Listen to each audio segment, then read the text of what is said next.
இது ஒரு கடையா? இந்த கடையை வச்சு வியாபாரம் தர்மம் என்ன ஆக போதோ? ஃப்ரெண்ட்ஸ், நீங்க என்ன நினைச்சிட்டு இருக்கீங்க? மதம் தான் உங்களை பாதுகாத்துக்கிட்டு இருக்கு அப்படின்னா இல்லையா? கிடையவே கிடையாது. மதத்தை தான் நீங்க பாதுகாத்துட்டு இருக்கீங்களே தவிர மதம் உங்களை என்னைக்குமே பாதுகாத்து கிடையாது. ஆனா இவ்வளவு பற்றோட இவ்வளவு பாசத்தோட இருக்கீங்க இல்லையா ஒரு மதத்தின் மேல, அந்த மதம் உங்களுக்கு எப்படி கிடைச்சு தெரியுமா? உங்களோட பிறப்பினால் தான் கிடைச்சிருக்கு. நீங்க எந்த வீட்டில் பிறக்கீங்க, எந்த நாட்டில் பிறக்கீங்க அப்படிங்கிற பொறுத்து தான் உங்க மதம் டிசைட் பண்ணப்படுது தவிர நீங்க ஒன்றும் அதை சூஸ் பண்ணவே கிடையாது. இப்போ ஒரு கடவுளை பார்த்துட்டு இந்த கொள்கை நல்லா இருக்கு, இந்த கடவுளோட விஷயங்கள்லாம் நல்லா இருக்கு, அதனால நான் ஹிந்து. இந்த குடும்பம் இல்லை இந்த குடும்பம் வந்து இந்த கடவுள் நல்லா இருக்காது, இவங்களோட கான்செப்ட் நல்லா இருக்கு, அதனால நான் முஸ்லீம் அப்படிலாம் யாருமே போற கிடையாது. ஒரு முஸ்லீம் வீட்டில் பிறகுறோம் நம்ம முஸ்லீமா இருக்கும், ஒரு ஹிந்து வீட்டில் பிறகுறோம் நம்ம ஹிந்துவா இருக்கும், ஒரு கிறிஸ்டின் வீட்டில் பிறகுறோம் நம்ம கிறிஸ்டினா இருக்கும். நம்மளோட மதங்கள் வந்து நம்ம பிறக்கும் போது தீர்மானிக்கப்படுது. நம்மளுக்கு வந்து சாய்ஸே கிடையாது. நம்ம பிறக்கும்போது தீர்மானிட்டு அதை அப்படியே கண்மூடித்தனமாக ஃபாலோ பண்ணிட்டு இருக்கோம். நம்ம அப்பா அம்மா வந்து நம்மளுக்கு வந்து அதை வந்து புக் பண்ணுறாங்க. இப்போ ஒரு எக்ஸாம்பிள் எடுத்துங்க. இப்போ 18 வயசுக்கு ஆனதுக்கப்புறம் தான் ஒருத்தன் வந்து ஒரு மதத்தை வந்து சூஸ் பண்ணணும். அது வரைக்கும் அவனை வந்து டிஸ்டர்பே பண்ணக்கூடாது அப்படின்னு ஒரு ரூல்ஸ் இருந்துச்சுன்னு வச்சுக்கோங்களேன். 18 வயசு வரைக்கும் வாழ்ந்த ஒருத்தனுக்கு தெரிஞ்சிடும் மதத்தினால நம்மளுக்கு எந்த யூஸுமே இல்லையா, அதை எதுக்கு நம்ம ஃபாலோ பண்ணணும், அது ஒரு தேவையில்லாத ஆணி அப்படிங்கிறது வந்து மக்களுக்கு ஈஸியாக புரிஞ்சிடும். தாமஸ் எல்ஃபி சொன்ன மாதிரி தான் அது வந்து எல்லாம் அந்த உண்மை வந்து எல்லாருக்கும் தெரிஞ்சிடும். இப்போ நீங்களே பாருங்களேன். இப்போ கிறிஸ்டின் வீட்டில் பிறந்தவன் அல்லாஹ் கும்பிடுவானா? கும்பிட மாட்டான். இப்போ ஹிந்து வீட்டில் பிறந்தவன் அல்லாஹ் கும்பிடுவானா? கும்பிட மாட்டான். இப்போ முஸ்லீம் வீட்டில் பிறந்தவன் சிவனை கும்பிடுவானா? கும்பிட மாட்டான். ஏன்னா அவங்க வீட்டில் என்ன சொல்லி கொடுத்துருக்காங்க அதை தான் அப்படியே ஃபாலோ பண்ணுவான். நீங்கள் என்னமோ கஷ்டப்பட்டு அந்த அந்த கொள்கையெல்லாம் பிடிச்சி போய் ஃபாலோ பண்ணுற மாதிரி உங்களுக்கு திணிக்கப்பட்டிருக்கு.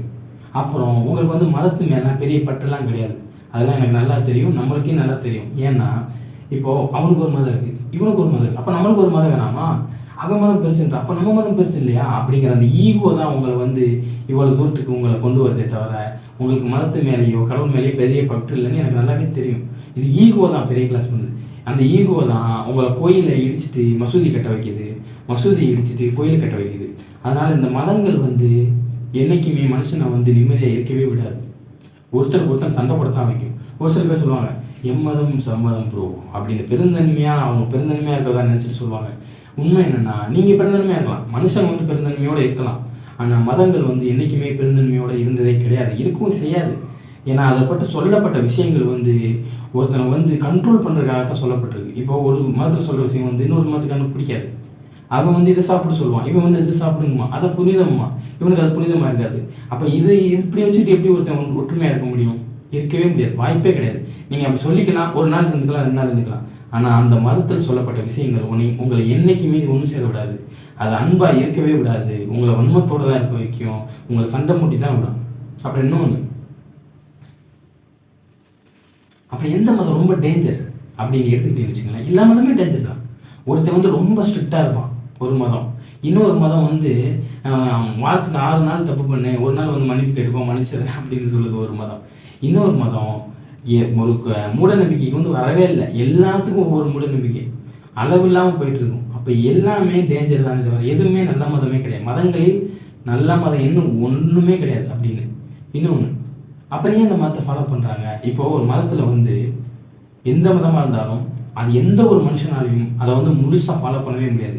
ஏன் சொன்னீங்கன்னா, இப்போ சைட் அடித்தா ரேப்புக்கு சமம்னு ஒரு மதம் சொல்லுது, அது எப்படி ஒருத்தனால ஃபாலோ பண்ண முடியும்? சைட் அடிக்காமல் பூரா ஒருத்தனால இருக்க முடியும்? இருக்கவே முடியாதுல்ல. ஆனால் அவங்கள வந்து சைட் அடிப்பீங்க நீங்கள். அப்போ அடிக்கும்போது உங்களுக்கு கில்ட்டியாக ஃபீல் ஆகும். அவங்க அந்த கில்ட்டியை வச்சு உங்களை வந்து ஸ்லேவ் ஆக்குவாங்க, அடிமையாக்கும். அந்த வேலையை தான் அந்த மதங்கள் பண்ணுமே தவிர, மதங்கள் வந்து உங்களுக்கு போதை மாதிரி ஒரு சில டைம் உங்களை வந்து அடிமைப்படுத்தி தான் வைக்குமே தவிர உங்களை வந்து சுதந்திரமாக இருக்கவே விடாது. அந்த மதம் வந்து உங்களை சண்டை முட்டி விட்டு ஒருத்தன் சண்டை முட்டி விட்டு போருக்கும் இப்போ நடக்கிற போர்களுக்கு பின்னாடிலாம் பார்த்தீங்கன்னா மதம் தான் பெரிய காரணமாக இருக்கும்.